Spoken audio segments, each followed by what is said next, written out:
Nuk e di nëse ka pyetja apo komente. Përshëndetje. Një pyetje kam për ty unë, para se ta bësh pyetja. A ke marrë pjesë në mbledhje që s'ke bë pyetje? Unë jam krenar që...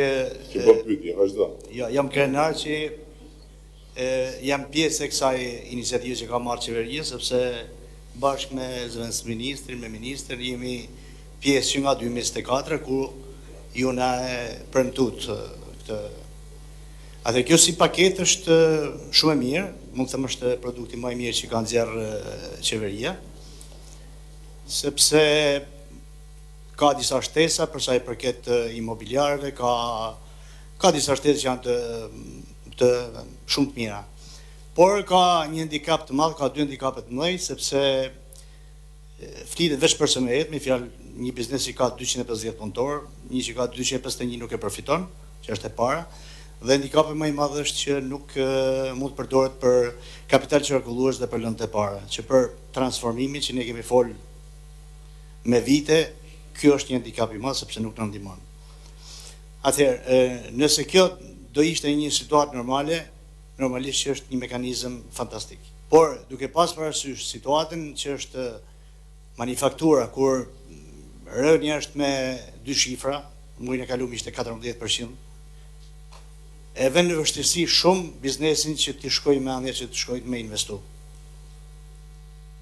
Kjo ka veç një faktor që më bëhet qefi se jemi gjithë bashkë si me guvernator, me ministër, ka veç një emërës të përbashkës, është euro. Ne kemi një rënje nga 3 vitet e fundit gati 33%. Sipas dënëve të bankës janë 5 miliard euro jashtë kontrollit bankave, dhe mund të shkosh në çdo pikë, në çdo market, ti shkon me bledh me euro dhe thot ne e marrim me kaq. Unë mendoj që këto ndikojnë. Kështu që ne kemi nevojë për ndihmë konkrete, ashtu siç po shihni me sy shumë pozitiv dhe është për tu përgëzuar, siç po shihni startupet, ku nga 3 milionë euro ja çut në 6 milionë euro dhe ku flasim këtu për biznese që punësoj një dhe në 3 veta, sepse një fotograf, po themi një parukier, këto janë bizneset pjesa më madhe startup, kurse kur vjen puna për sektorin ton, i cili punëson 60.000 veta, në thoni shkoni marrni kredi. Kështu që unë mendoj që qeveria duhet injektoj paratë të cilat, themi drejtën, edhe ka përfituar nga rënja e euros, sepse borxhi jashtë nga 78% ka rënë 52%, dhe kjo është një avantazh për qeverinë. Kështu që një pjesë të atyre parave që qeveria, me që jemi ortak, me që qeveria ka përfitu nga kjo rënje borxhit jashtë, e mbylla. Faleminderit. Se ne kërkuam pyetje, megjithatë e dëgjova, sepse edhe kjo është një fjalë që e kam dëgjuar ka vite. Për fat mirë tani nuk jemi më në të njëjtën fazë, sepse për fat mirë tani në atë që ti e quajtë e manufakturë, por në fakt nuk është eksaktësisht termi duhur. Kemi dy panorama, nuk kemi më një. Kemi fasonet që janë kthyer në manufakturë dhe fasonet që kanë bërë fason. Janë dy. Tani të kërkosh që të ndalësh kohën me subvencione dhe me injeksione të cilat janë vetëm për të zgjatur agoninë, është legjitime ta bësh, por nuk është absolutisht e bëshme kjo për qeverinë. Qeveria nuk mund të ndihmojë ndaljen e kohës dhe nuk mund të harxojë asnjë qindar nga taksat e qytetarëve për realitete që koha i ka lënë mbrapa. Dhe e thash në fillim që kur këtë gjë e thosha në momentet e para kur ky fakt filloi të bëj i dukshëm, ndeshesha me shumë reagime negative, sepse akoma nuk ishte bërë ndarja. Ndërkohë që sot ne kemi ndarje. Kemi fasone që janë thyer në manufakturë dhe që nuk kanë më probleme të tilla. Koha kur krau i lirë i punës ishte avantazh konkurrues, ka vdekur njëri. Ka kohë që ka vdekur, dhe sa më shumë të bashkëjetoni me të vdekurin, duke dhënë ushqyer vete me iluzioni që do ngjallet, aq më shumë koha do t'ju lëri mbrapa. Nuk e kam për ty personalisht, flas për atë pjesë të sektorit që i referohet në mënyrë të vazhdueshme euro, duke pasur gjithmonë në backgroundin e mendjes edhe gjithë ekonomistët popullor që forcimin e euros,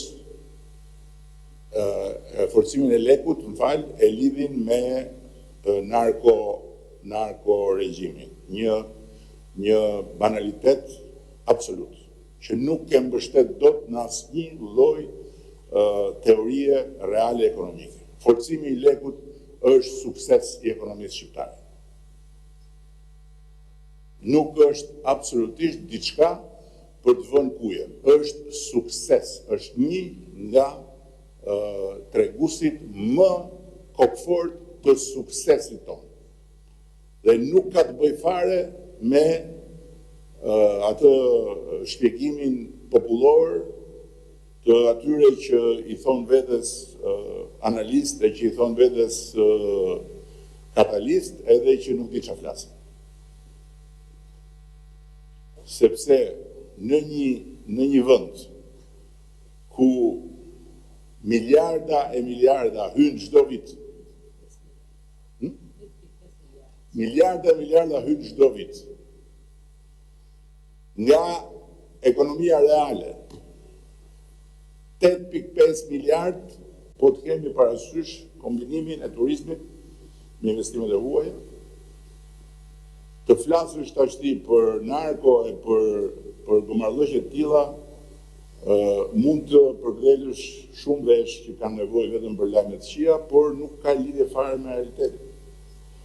Nuk ka lidhje. Është pa lidhje.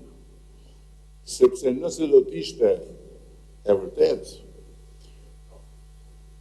do të ishte një alarm që nuk do vinte nga kanalet e informimit me si ata që i bien violinës me vesh. Po do vinte nga kanalet institucionale të organizmave ndërkombëtare, financiare që ndjekin ekonominë tonë me lupë. A ka ekonomi informale në Shqipëri? Patjetër që ka. E ky është një problem për ne, është një problem për taksa paguesit. Por për këtë nuk mund të ankohen ata që bëjnë informalitet. A ka në Shqipëri para të pisët që qarkullon? Po patjetër ka, po ku nuk ka. Dhe është shumë e ligë në thelb që t'jam veshur Shqipërisë, duke qenë shqiptar, nuk ka fare rëndësi se kush është në qeveri e kush s'është në qeveri. T'ja veshur Shqipërisë, duke qenë shqiptar, duke pas pasaportën shqiptare. Këtë lloj kostumi kaq të ndyrë, nuk di se çfarë duhet të jesh.